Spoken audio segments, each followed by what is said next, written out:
तो नमस्कार सभी को, स्वागत है आपका पीवाई की सेशन एसएससी पर, जिसमें कि हम एसएससी जीडी कांस्टेबल 2024 के पेपर का सॉल्यूशन कर रहे हैं। ठीक है। इससे पहले आपने अगर पिछले शिफ्ट का पेपर का सॉल्यूशन नहीं देखा है तो ऊपर दिए गए आई बटन पर क्लिक करके चेकआउट कर सकते हैं। ठीक है, चलिए स्टार्ट करते हैं आज के हमारे पहले क्वेश्चन से। हमारा पहला क्वेश्चन दिया है, एक व्यापारी अपने सामान को क्रय मूल्य से 50% अधिक पर अंकित करता है और 20% की छूट देता है। छूट देने के बाद व्यापारी को कितने प्रतिशत का लाभ होता है। तो ये तो तय है कि लाभ होगा, तो चलिए देखते हैं कैसे होगा ये। क्रय मूल्य से कितना अधिक है, 50%। अच्छा, 50% का फ्रैक्शनल वैल्यू होता है 1/2 और अधिक है यानी कि बढ़ जाएगा, तो ये हो जाएगा आपका 3/2। यानी सीपी और एमपी यानी कि अंकित मूल्य मार्क प्राइस के बीच रिलेशन क्या है कि अगर ये 2 है तो मार्क प्राइस कितना हो जाएगा, 3 हो जाएगा, क्योंकि इसने यहाँ से 50% अधिक अंकित किया है। ठीक, फिर क्या बोला है, और 20% का छूट भी देता है। किस पर देता है, अंकित मूल्य पर। ऑब्वियस बात है कि अंकित जितना करेगा उस पर ही जो छूट होगा वो देगा। तो यहाँ पे छूट कितना दे रहा है, 20% का छूट। तो 20% की फ्रैक्शनल वैल्यू होती है आपका 1/5 और 1/5 है तो यहाँ पे छूट देगा, तो ये हो जाएगा आपका घट के 4/5। आपको समझ में आ रहा होगा ये फ्रैक्शनल वैल्यू कैसे हम निकाल रहे हैं। 20% यहाँ पे 20/100 लिख रहे हैं और 20 से आपका ये 1/5 हो जा रहा है। और 4/5 हमने कैसे किया, तो कोई भी चीज़ अपने आप में कंप्लीट एक होती है, तो एक में से हमने घटा लिया 1/5 को, तो ये कितना आ जाएगा, ये आ जाएगा आपका 4/5।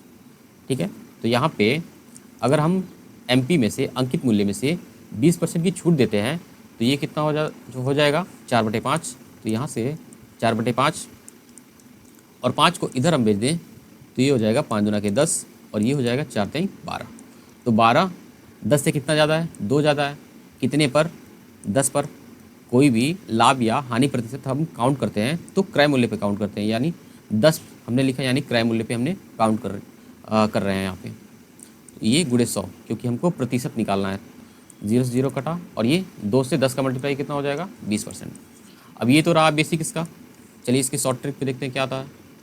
शॉर्ट मेथड इसका क्या होगा, तो यहाँ पे 50% अधिक करता है यानी प्लस का 50 हम लिख लेंगे और 20% का छूट भी देता है, यानी कि छूट देने का मतलब है कि 20% कमी करेगा यहाँ पे, तो -20 कर लो यहाँ पे और माइनस यहाँ से 20 × 50 ये बटे 100। तो 0 से 0 यहाँ पे कटा, 50 माइनस 20 माइनस 5 दूना के 10, तो 10 और 20 माइनस का 30 और माइनस का 30 50 में से माइनस करेंगे कितना आ जाएगा, ये आ जाएगा आपका 20%। तो ऐसे भी आप कर सकते हैं, यानी कि ऑप्शन नंबर फर्स्ट हमारा करेक्ट आंसर होगा। चलिए आते हैं क्वेश्चन नंबर 2 पे। 5 संख्याओं का औसत जो है 32 है। यदि एक संख्या हटा दी जाए और औसत संख्या क्या हो जाती है, 28 हो जाती है, तो हटाई गई संख्या ज्ञात कीजिए। तो यहाँ पे 5 का औसत जो है वो कितना है, 32 है। और जब ये हटा दिया जाता है एक संख्या, तो बचती कितनी है, 4 संख्याएं, और इन 4 संख्याओं का औसत है 28 और जो है एक संख्या जो हटा दी गई है, तो इसी का हमको ज्ञात करना है कितना होगा। तो यहाँ पे जो 4 संख्याएं हैं, हटाने पर, एक संख्या के हटाने पर औसत में कितने की कमी हो रही है, 4 की कमी हो रही है। कितने पर हो रही है, यहाँ पे 4 टोटल है, तो यहाँ पे 4 का मल्टीप्लाई करेंगे, यानी कि 4 × 4 कितना हो जाएगा, 4 चौक 16, यानी -16 की कमी हो रही है यहाँ पे ओवरऑल। ठीक है, तो यहाँ पे हमको +16 की वृद्धि करनी होगी। एक पर तो डिवाइड करेंगे 1 से, तो 16 ही आएगा।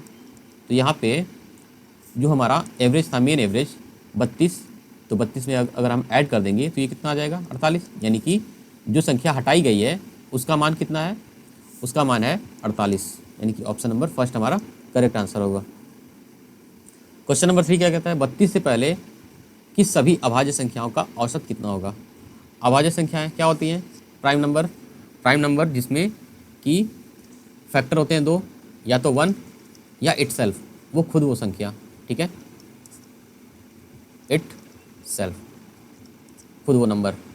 तो पहला अभाज्य संख्या क्या होगा, 2, दूसरा 3, फिर इसके बाद क्या आएगा, 5 7 और 11 13 17 और 19 23, फिर क्या हो जाएगा 23 के बाद 24, 25, 26, 27, 28, 29, 31, फिर 32 तो 32 नहीं होगा यहाँ पे।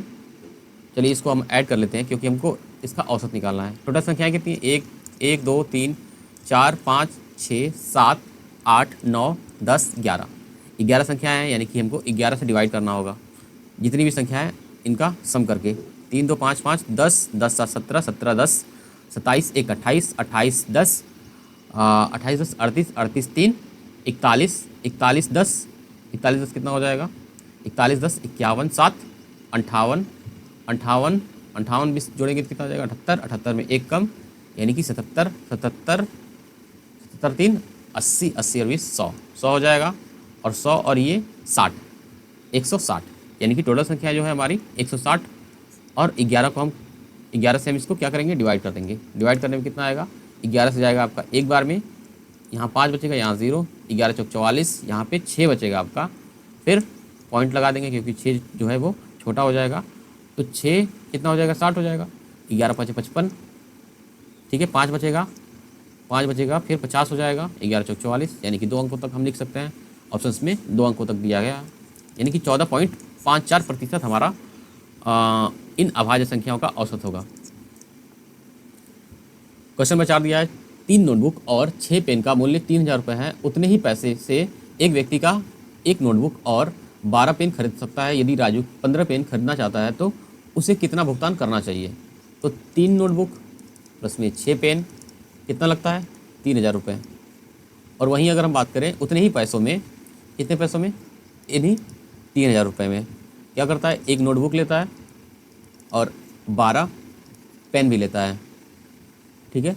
तो फिर बोलता है यदि राजू 15 पेन खरीदना चाहता है तो उसे कितना भुगतान करना चाहिए? लास्ट में क्या दिया है? 15 पेन, पेन पूछा है ना। पेन का हमको क्रय मूल्य पता होना चाहिए, तो हमको पेन का क्रय मूल्य पता करने के लिए क्या करना होगा? नोटबुक को एलिमिनेट करना पड़ेगा, ठीक है। अब थोड़ा ध्यान देंगे यहाँ पे, जो भी लास्ट में पूछेगा, पेन पूछे चाहे नोटबुक पूछे, अगर पेन पूछता है तो हमको नोटबुक को एलिमिनेट करना पड़ेगा ताकि हम पेन का निकाल पाएँ। अगर लास्ट में नोटबुक पूछेगा तो हमको पेन का एलिमिनेट करना पड़ेगा, है ना, पेन को एलिमिनेट करना पड़ेगा यहाँ से। तो हमको यहाँ पे पेन पूछा है तो हमको लास्ट में इसको नोटबुक को एलिमिनेट करना पड़ेगा यहाँ से। तो यहाँ पे 3 नोटबुक है, यहाँ पे एक नोटबुक है, तो इसको हम 3 नोटबुक कर लेते हैं 3 से मल्टीप्लाई करके। तो ये हो जाएगा 3 नोटबुक प्लस 12 के 36 पेन हो जाएगा, और ये 3 3 की 9,000 रुपये। तो यहाँ पे इतना इस तरह से आ जाएगा, इसको हम कर लेते हैं, घटा लेते हैं यहाँ से। तो 3n प्लस 6p बराबर 3000 रुपये। घटाने पे क्या आएगा? माइनस माइनस माइनस ये आ जाएगा। अच्छा, ये कट जाएगा आपका 3n प्लस ये माइनस 3n, यहाँ से घटाने पे आएगा 30 पेन, और यहाँ पे आ जाएगा आपका 6000। तो इसको अगर आप काटेंगे तो ये कितनी बार में कटेगा? ये कटेगा आपका 200 बार में, यानी एक पेन का मूल्य जो है वो कितना है? 200 रुपये। तो हमसे पूछा कितना है? 15 पेन का, 15 पेन इंटू 200 कितना आ जाएगा? 3000 रुपये। ऑप्शन नंबर 3 हमारा करेक्ट आंसर होगा। क्वेश्चन नंबर 5 क्या कहता है? विद्यार्थियों की वह अधिकतम संख्या ज्ञात कीजिए जिनके बीच 1003 चॉकलेट और 2703 कैंडी इस प्रकार बांटी जाती है कि प्रत्येक विद्यार्थी को प्रत्येक की समान संख्या मिले। तो 1003 और 2703 जब भी ऐसे दिया रहेगा समान संख्या में मिले तो आपको क्या निकालना है? इनका HCF निकालना है, हाईएस्ट कॉमन फैक्टर निकालना है।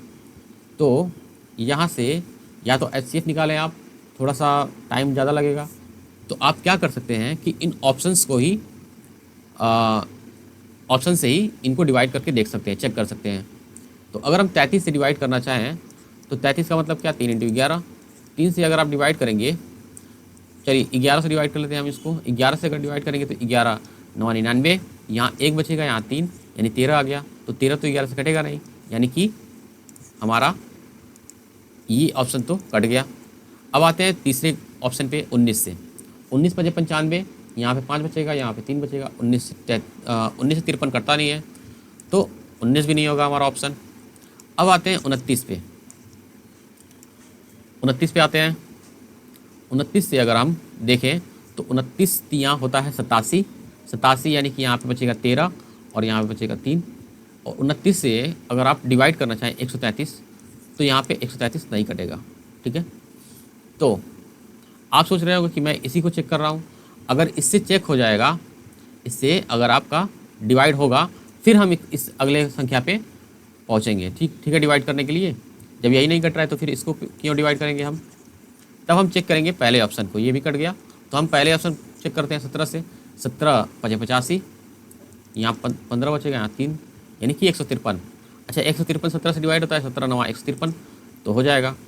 अब हम दूसरे नंबर को चेक करेंगे 17 से। 17 से ये आपका एक बार में यहाँ पे बचेगा 100। 17 से एक बार में हो जाएगा, यानी यहाँ से 10 बचेगा या 0, यानी कि 100 बनेगा यहाँ से। अच्छा, 100 से अगर 100 को डिवाइड करेंगे 17 से तो 85, 17 5 85, क्या कितना बचेगा यहाँ से 15, और ये 3, यानी 153 बचा यहाँ से।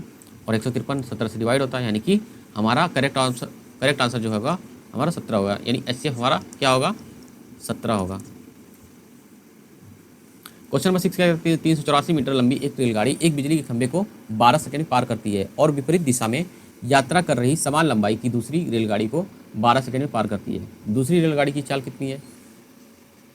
तो यहाँ पे एक बिजली के खंभे को पार करती है, तो जब भी ऐसा बिजली के खंभे या पोल जिस किसी को भी ऐसा बोलेगा जो कि जिसकी लंबाई जो है वो नगण्य मानी जाएगी, किसकी अपेक्षा, रेलगाड़ी की लंबाई की अपेक्षा। तो यहाँ पे जो भी दूरी तय करेगा वो खुद की ही दूरी तय करेगा। तो यहाँ पे ये रेलगाड़ी है इसकी, और यहाँ पे ये बिजली का खंभा है, तो जितना भी पार करेगा ये डिस्टेंस वो खुद की ही दूरी को पार करेगा। और इसकी दूरी है कितनी, 384 मीटर। ठीक है, तो यहाँ पे इसका स्पीड अगर हम निकालना चाहें, अच्छा यहाँ पे जो टाइम दिया है वो कितना दिया है 12 सेकेंड। इस पोल को पार करने में कितना समय लगता है 12 सेकेंड। तो स्पीड इक्वल्स टू क्या होता है, स्पीड इक्वल्स टू होता है डिस्टेंस अपॉन में टाइम। डिस्टेंस है कितना 384 और टाइम कितना लग रहा है 12। 12 से अगर काटते हैं हम यहाँ से 12 3 36, 2 ये 4 24, 12 दूना की 24, यानी कि 32 मीटर पर सेकेंड ये इसकी स्पीड आ जाएगी। आगे क्या कहता है, विपरीत दिशा में यात्रा कर रही समान लंबाई की दूसरी रेलगाड़ी भी है, जिसको क्या करता है 12 सेकेंड में पार करती है। दूसरी रेलगाड़ी की चाल कितनी है, तो चलिए देखते हैं यहाँ पे। तो 384 तो पहली रेलगाड़ी है, और 384 समान लंबाई, यानी कि दूसरी ही रेलगाड़ी की भी लंबाई 384 ही है। और इसको पार करने में पहले का जो है, इसको पार करने में विपरीत दिशा में आ रही है, यानी कि इनका रिलेटिव स्पीड जो है वो क्या होगा, इनके स्पीड का सम होगा, यानी कि इनको ऐड करना होगा। पहले का 32 था, दूसरे का हम मान लेते हैं x, और इनको पार करने में कितना समय लगता है 12 सेकेंड का। तो 384 इंटू 2 लिख सकते हैं हम इसको, और ये हो जाएगा आपका 12 इंटू 32 प्लस में x। 12 से कटेगा आपका ये, 12 से अभी हमने काटा था, 12 से 3 बार में और ये 2 बार में, 32 इंटू 2, तो 32 गुना कितना हो जाएगा 64 बराबर 32 प्लस x। तो यहाँ से x का मान कितना हो जाएगा 64 माइनस 32, यानी कि 32। यानी दूसरे रेलगाड़ी का भी जो चाल है वो कितना आया हमारे पास 32 मीटर पर सेकेंड। ऑप्शन नंबर 4 हमारा करेक्ट आंसर होगा। चलिए आते हैं क्वेश्चन नंबर 7 पे। यदि 6 पेन का क्रय मूल्य 5 पेन के विक्रय मूल्य के समान है तो लाभ या हानि प्रतिशत क्या होगा। तो यहाँ पे 6 पेन का क्रय मूल्य यानी CP और 5 पेन का विक्रय मूल्य यानी कि SP। तो CP और SP का जो रेशियो आएगा क्या आएगा, ये क्रॉस चला जाएगा जो कि बटे में आएगा। तो CP के बटे में कितना आ जाएगा 5 और SP के बटे में 6, यानी कि इनका रेशियो जो है वो कितना आएगा 5:6 आएगा। तो 5 की वस्तु 6 में बेची गई, कितने का लाभ हुआ, 1 का लाभ हुआ, कितने पर 5 पर गुणे 100, कितना आ जाएगा 20%। यानी कि यहाँ से लाभ कितना होता है 20% का लाभ होता है। क्वेश्चन नंबर 8 क्या कहता है, 70 सेंटीमीटर आधार की त्रिज्या और 14 सेंटीमीटर ऊंचाई वाले बेलन का वक्र पृष्ठीय क्षेत्रफल क्या होगा। तो हमको कर्व सरफेस एरिया निकालना है। तो CSA कितना होता है, CSA क्या होता है, बेस पेरीमीटर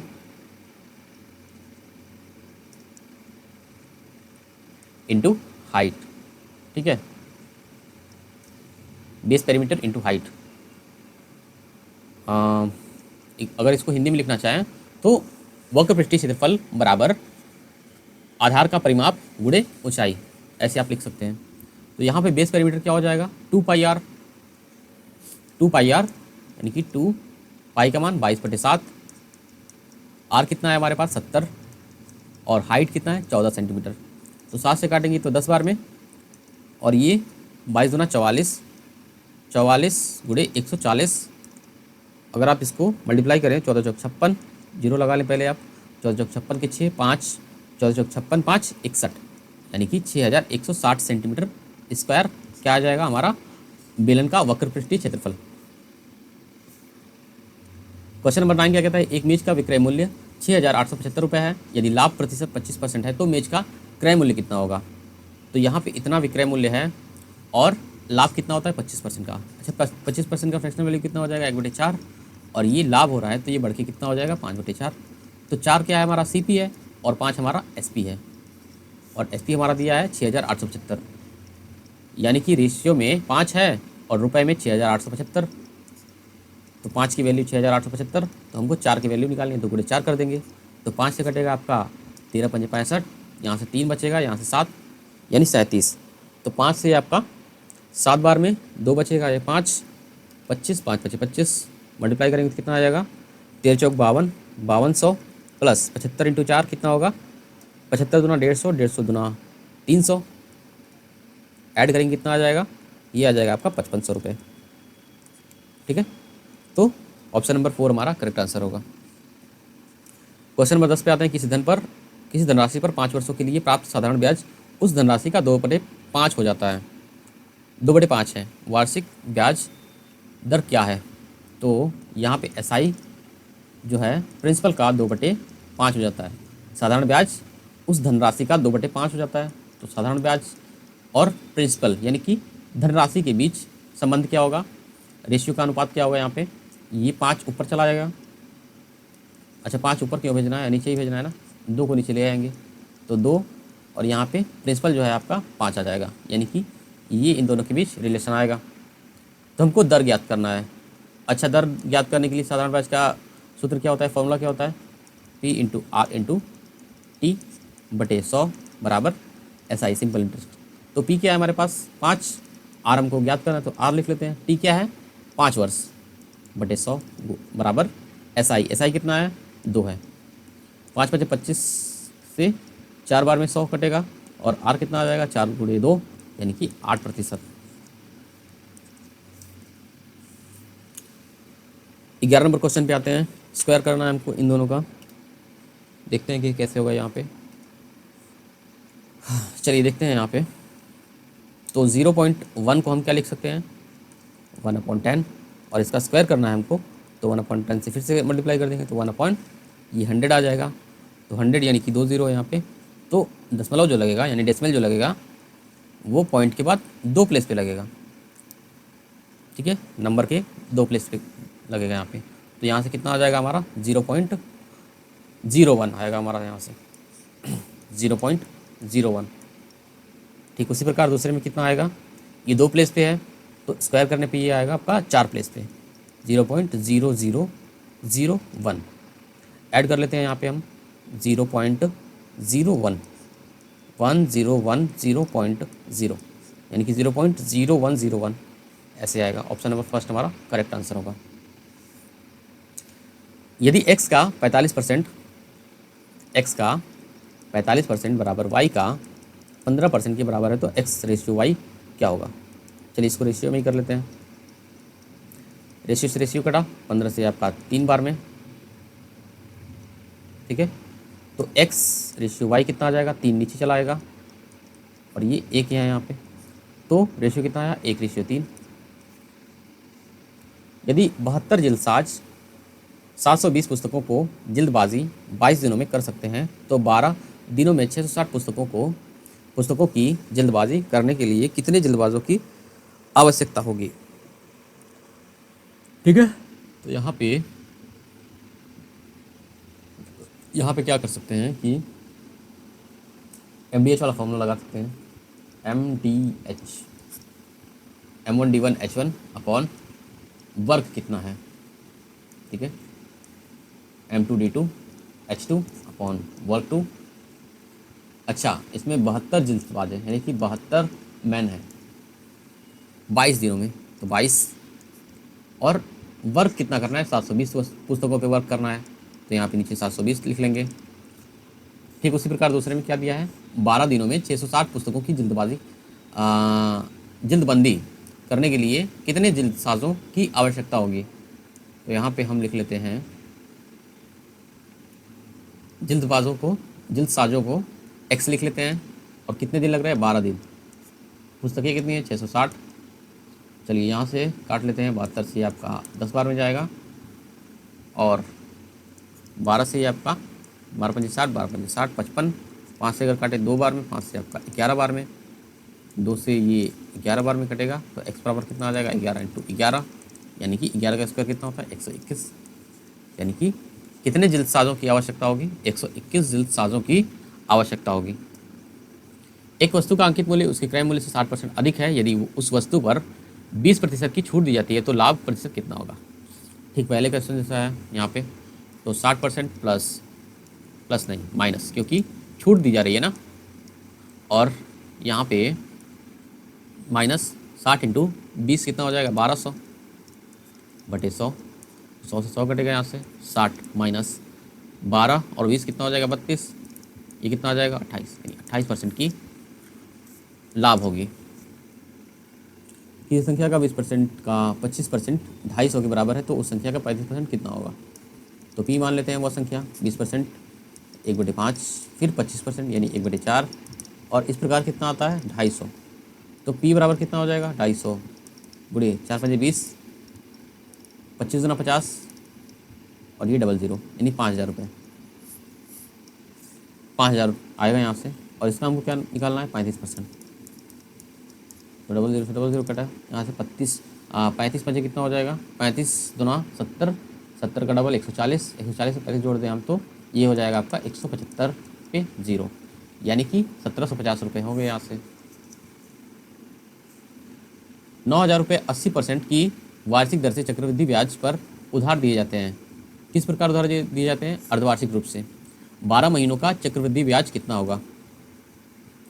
तो वर्ष में कितना होता है, 80%, अगर हम अर्धवार्षिक कर दें तो ये हो जाएगा आपका 40%। तो 40% की 2 किस्तें होंगी, तो 40 + 40 प्लस 4 चौक 16, 1600 बटे में 100, तो 100 से 100 कट गया, यहाँ से कितना आएगा, 40 40 80, 80 और 16 96, यानी कि हमको 96% निकालना है। तो 9000 का 96% कितना हो जाएगा, 100 से 100 कटा 0, 9 चौक 54 की 4, 5 बचेगा, 9 9 81, 81 5 86, यानी कि 8640 रुपये कंपाउंड इंटरेस्ट आएगा, चक्रवृद्धि ब्याज। पी क्यू और आर के बीच 8400 रुपये क्रमशः 2/3 रेशियो 3 रेशियो 1/3 के अनुपात में बांटा जाता है। आर का हिस्सा कितना होगा। चलिए देखते हैं यहाँ पे 2/3 रेशियो 3 रेशियो 1/3। हमको इसमें क्या करना होता है कि एलिमिनेट करना होता है किसको, डिनोमिनेटर को, ताकि हम क्लियरली इसको रेशियो में बांट पाएँ। तो यहाँ पे डिनोमिनेटर सब में दिया है 3, तो 3 से मल्टीप्लाई कर लेते हैं, तो ये हो जाएगा 2, यहाँ पे 3 3 9, यहाँ पे 1, यानी कि 9 1 10 1 10 2 12, रेशियो में 12, 12 की वैल्यू 8400, और आर का हिस्सा कितना है, 1 है, तो गुणे 1, 12 से आपका 700 बार में, यानी कि 700 रुपये आर को मिलेंगे। एक गोले की त्रिज्या 50% की वृद्धि की जाती है, गोले की आयतन में कितने % की वृद्धि होगी। तो आयतन होता क्या है, आयतन होता है 4/3 पाई आर क्यूब। तो 4/3 पाई आर क्यूब, ये बढ़ने पे, तो यहाँ से 4/3 कट जाएगा, पाई से पाई कट जाएगा, R cube R1 cube R2 cube. 50% की वृद्धि होती है, यानी कि ये हो जाएगा 1/2 बढ़ रही है, यानी कि वृद्धि हो रहा है, तो हो जाएगा आपका 3/2, यानी कि 2 का क्यूब, और यहाँ से 3 का क्यूब, 2 का क्यूब होता है 8, 3 का क्यूब हो जाएगा 27। तो 8 से कितना बढ़ा, यहाँ से 8 से बढ़ा 19, किस पे, 8 पे गुणे 100, ठीक है ना, 1900 बटे 8, 8 दूना 16, यहाँ से 8 दूना 16, 3 0, 8 8 3 24, यहाँ से 6 0, 8 7 56.4 40 हो जाएगा, 8×40, यानी कि इतना हमारा परसेंट में आएगा वृद्धि। दो संख्या का गुणनफल तो 720 और उनका महत्तम समापवर्तक 4 है, इन संख्याओं का लघुत्तम समापवर्तक कितना होगा? तो गुणनफल होता है P1 into P2 equals to LCM into HCF। तो प्रोडक्ट है कितना 720, LCM उनको ज्ञात करना है तो x ले लेते हैं, HCF कितना है 4 दिया है, x कितना आ जाएगा 720 डिवाइड बाई 4, ये कटेगा आपका 18 बार में, यानी कि 180 हमारा आंसर आएगा LCM का। दिया है स्वप्निल 16 दिनों में एक सोफ़ा बना सकता है, रेवती के साथ मिलकर काम करते हुए काम को 128/17 दिनों में पूरा कर सकता है। यदि रेवती अकेले काम करती तो काम पूरा करने में रेवती को कितने दिन लगेंगे? तो स्वप्निल करता है 16 दिनों में, जबकि स्वप्निल और रेवती मिल जाते हैं तो ये काम होता है 128/17 दिनों में। तो यहाँ पे टोटल वर्क कितना आ जाएगा? LCM अगर ले हम तो ये हो जाएगा आपका 128, हमको ऊपर का ही LCM लेना होता है ना, ऊपर का LCM और नीचे का HCF। तो यहाँ से 128 आ जाएगा और इसके नीचे 1 है, यहाँ पे 17, तो HCF 1 आ जाएगा, तो 1 हम लिखेंगे नहीं यहाँ पे। तो ओवरऑल हमारा LCM जो आया 128 का आया। तो 128 16 से कितनी बार में कटता है? 8 बार में कटता है। 128 से 1 ये 17 बार में कटेगा यहाँ से, ठीक है। तो स्वप्निल का जो एफिशिएंसी है वो 8 है, तो रेवती का कितना होगा? टोटल 17 है, स्वप्निल का 8, तो यहाँ से इसका हो जाएगा 9। तो हमसे पूछा है कि रेवती कितने दिनों में कर पाएगी? 108 वर्क है, 9 से करेगी तो 128/9 दिन लगेंगे इसको।